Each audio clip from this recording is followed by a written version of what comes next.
Okay, last video for chapter 7 is this type of problem. And I've actually taken this directly out of the book. It's one of the examples that they give. Secant t equals negative 17/8, and t is somewhere between 0 and pi. So another way to say that would be, sorry, this actually would not be inclusive because these are less than symbols. So this is 0 to pi. Okay. So first of all, the real key insight to get started, I think, is that if we know secant t, we know cos t. And that's the pairing of everybody gets a co. Remember, sine, cosine, tangent, everybody gets a co. Cotangent, cosecant, and secant. So if we know secant t, we know cos t is negative 8/17. And now I'm going to go to my triangle. Now, this is just one way of doing it. I disregard the negative sign and I focus on the 8/17. This is t. This has got to be 8. This has got to be 17, right? Because I want adjacent over hypotenuse.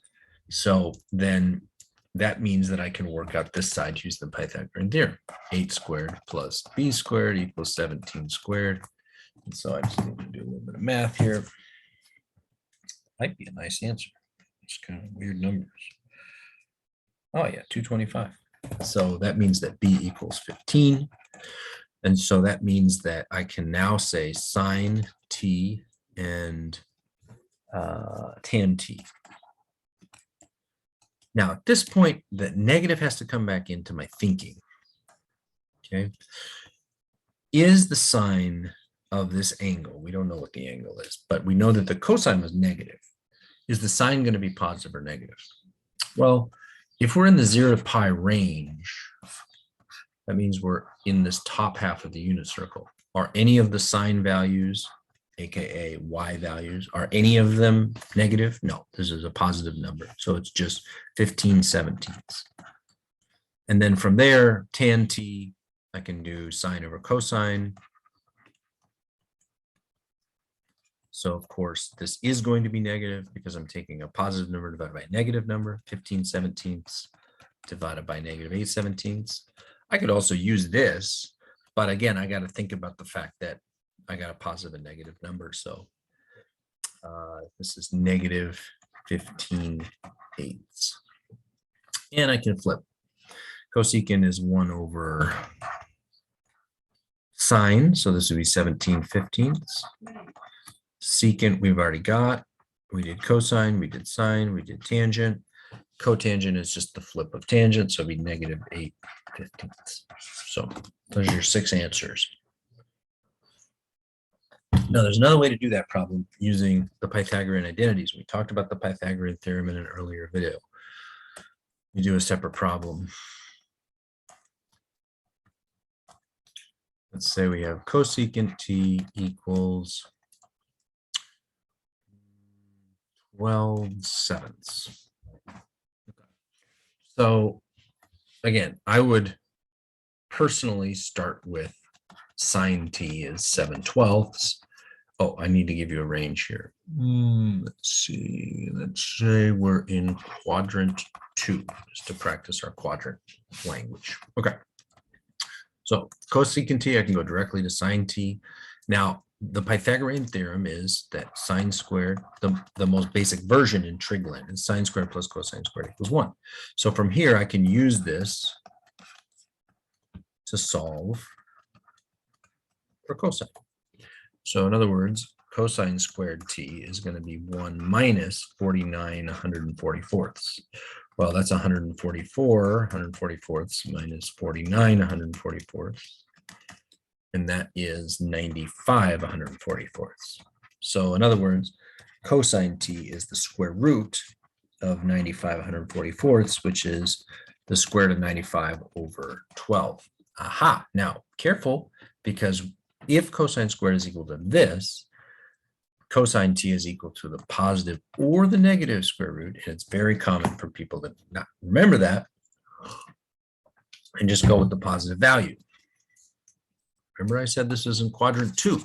What is the significance of quadrant 2? Why did we have that piece of information? Well, because in this quadrant, the x values are negative and the y values are positive. So this must actually be the negative version of that. So cosine t is negative square root of 95 over 12. And we can go from there. Secant t then is 12 over negative the square root of 95. Negative really doesn't need to be attached to the square root. It could just be negative 12 over the square root of 95. Tan t is, I would use sine over cosine.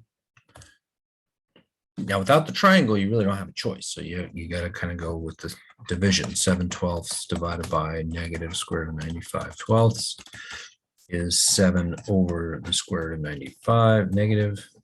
So negative 7 over the square root of 95. And cotangent t is just the flip of that. Negative square root of 95 over 7. So I'm sure that, that would take you longer when you're less confident about it, but that's basically what's happening. What is it built on?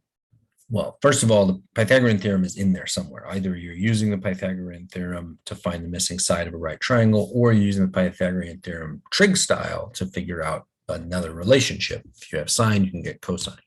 Remember, there are other relationships, like there's one involving cosecant and cotangent, and there's one involving secant and tangent.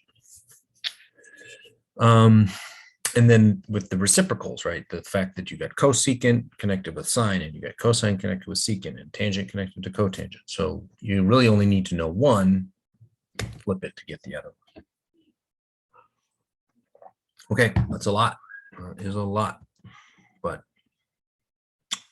when you're watching these videos, if you're stuck, if you're struggling, if I go too fast, stop it, rewind, watch it again, write down your question, right? As you're writing your notes, write the question and then send me a picture of the notes with the question, because that will help me understand where you're stuck and maybe give you a little more explanation on where that is. This is one of the hard things about this virtual setup is in a classroom, if that was happening, you could just raise your hand. Hey, whoa, slow down. I fell off the bus. I don't know how we went from here to there. In this context, you have to do a little bit of extra labor to get that question to me, but you can do it. All right. Talk to you later.